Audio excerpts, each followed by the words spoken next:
বিসমিল্লাহির রহমানির রহিম। আসসালামু আলাইকুম। আশা করি সবাই ভালো আছেন। আল্লাহর রহমতে আমরাও ভালো আছি। যে যেখান থেকে ভিডিওটি দেখেন আশা করি সবাই ভালো আছেন এবং সুস্থ আছেন। আমি এখান থেকে ভিডিওটি শুরু করলাম। এই যে শিং মাছ দিয়ে আমি যেহেতু রান্নাবান্নার ভিডিও দেই, সেই জন্য শুধু রান্নাবান্নাটাই দেখানোর চেষ্টা করি যে আমি কীভাবে কী রান্না করি। সেইভাবে ঘরোয়াভাবে যেইভাবে রান্না করি আমি সেইভাবেই আপনাদের সাথে শেয়ার করি। যদি ভালো লাগে আর ভিডিওটি লাইক দিয়ে দেখবেন। এখন আমি এই যে মাটির তলের আলু বলে, অনেকে কুমড়ো আলু বলে, অনেকে গোজ আলু বলে, অনেকে অনেক নামে এই আলুটার নাম বলে। সেজন্য এই আলুটা দিয়ে মাছ রান্না করব। মাছ কালকে টাটকিনি মাছ ভাইজা রাখছিলাম, কিছুটা মাছ আছে। আম্মা বলতেছে আমার জন্য একটু কিছু এই আলুটা রান্না করে দাও। সেই জন্য আম্মার জন্য এই আলুটা 4 পিস মাছ দিয়ে এই আলুটা রান্না করতেছি। আলুটা এত নরম, আমি মনে করছি অর্ধেক দিব, বেশি হয়ে যাবে, অর্ধেক দিব, অর্ধেক কী করবো। আলুটা এত নরম, একদম গোলে হয়ে গেছে। এই জন্য এখন আলুটা ভালো করে কষাই নিতেছি। এখানে পেঁয়াজ রসুন আদা বাটা দিয়ে মাছটা রান্না করতেছি। আর শেষে ধনিয়া পাতা দিয়ে দিব মাছটা দিয়ে। এখন জল দিয়ে দিব। আলুটা ভালো করে কষাই নিছি। আলুটা কষানো হয়ে গেছে। কষাইয়া এখন গরম পানির জল দিয়ে দিলাম। গরম পানি করে রাখছি কদিন ধরে। রান্না করার আগে আমি এক পাতিল গরম পানি করে রাখি, সেটা দিয়ে তারপর রান্নাটা করি। এখন এই যে একটু জল দিয়ে দিব। এই যে পানিটা দেওয়ার সাথে সাথে পানিটা টাইনে গেছে। এখন জল দিছি, মাছটা দিয়ে ধনিয়া পাতা দিয়ে দিব, দিয়া তারপর বলক দিয়ে নামায় ফেলবো, বেশিক্ষণ রাখবো না। এটা এমনিতেই জলটা শুকিয়ে যাইতেছে, সেই জন্য। আর আম্মা কাটছে আলুটা অনেক মোটা মোটা করে, তারপর আলুটা গলিয়া গেছে। এখন এই মাছটা আর রান্না করবো শিং মাছ দিয়া লাউ দিয়া। কারা কারা শিং মাছ দিয়ে লাউ দিয়া খান কমেন্টে জানাবেন। আর আমার ভিডিওটি আপনাদের কাছে কেমন লাগে সেটাও কমেন্টে জানাবেন। এই তো রান্নাটা শুরু করলাম, রান্নাটা শেষ হয়ে গেছে। ধনিয়া পাতাটা দিয়ে দিলাম, মাছ দিয়ে দিব। মাছ দিয়ে তারপরে এটা রান্না কমপ্লিট হয়ে যাবে। মাছ দিয়ে বলক দিয়ে নামাই ফেলবো। তারপরে শিং মাছটা একদম ঘষবো। তারের সোবা দিয়ে ঘষছি আজকে, অন্য কিছু দেই নেই। তারের সোবা দিয়ে ঘষা তারপরে এই যে মাছটা দিয়ে দিলাম।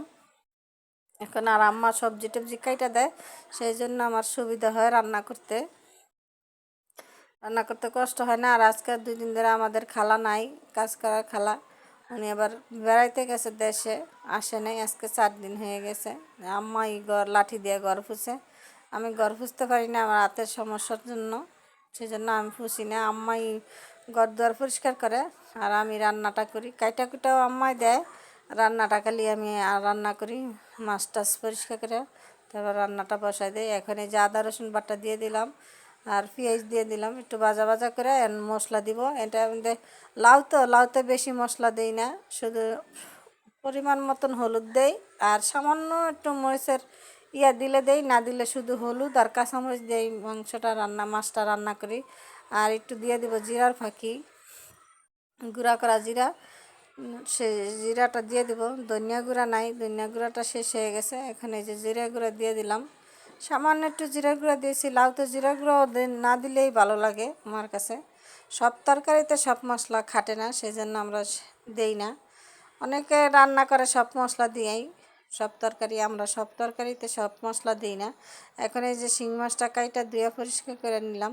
এই রক ফলাইতে হয়, এটার ভিতরে রক থাকে, সেজন্য রকগুলি ফালায় কাইটা ধুয়ে লবণ দিয়ে তো ধুইছি, আবার গরম পানি দিয়ে লেবু দিয়ে ধুয়ে নিই, নাহলে আমি মাছ খাইতে পারি না যদি ভালো করে ধোয়া না হয়।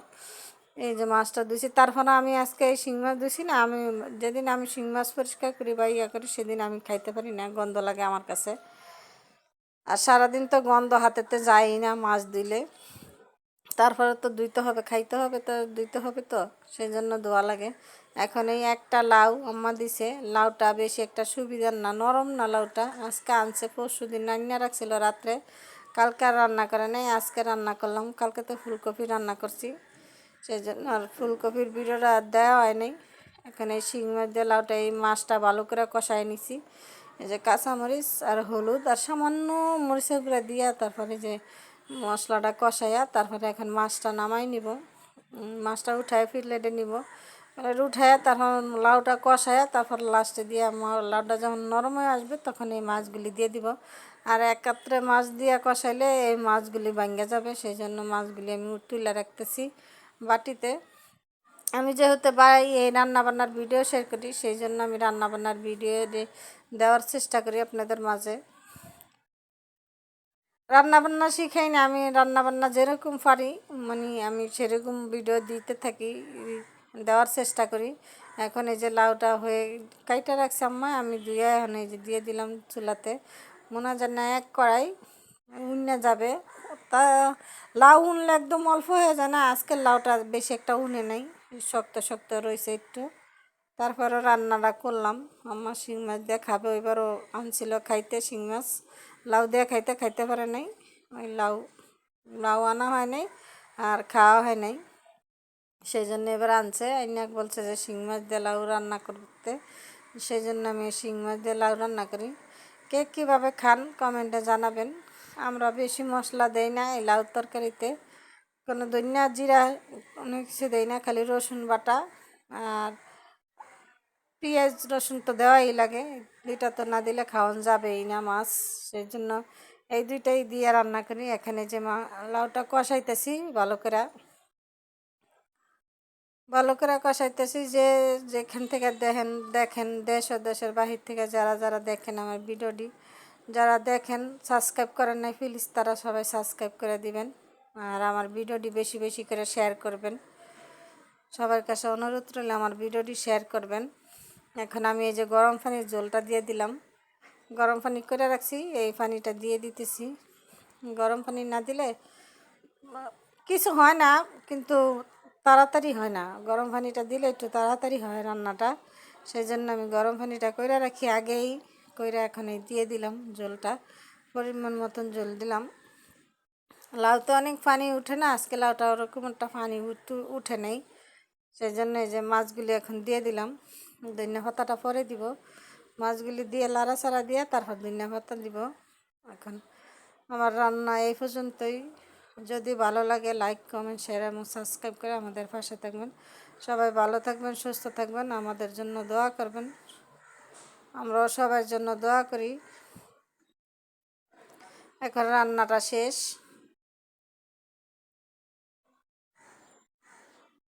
তো রান্নাটা শেষ হয়ে যেতেছে।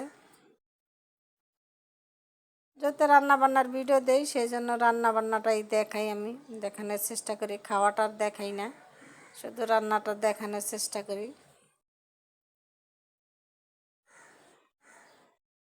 আজকের মতন ভিডিওটি এই পর্যন্ত। সবাই ভালো থাকবেন, সুস্থ থাকবেন, আমাদের জন্য দোয়া করবেন, আমরা সবার জন্য দোয়া করি। দেখা হবে নতুন একটা ভিডিওর সাথে। আসসালামু আলাইকুম, আল্লাহ হাফেজ।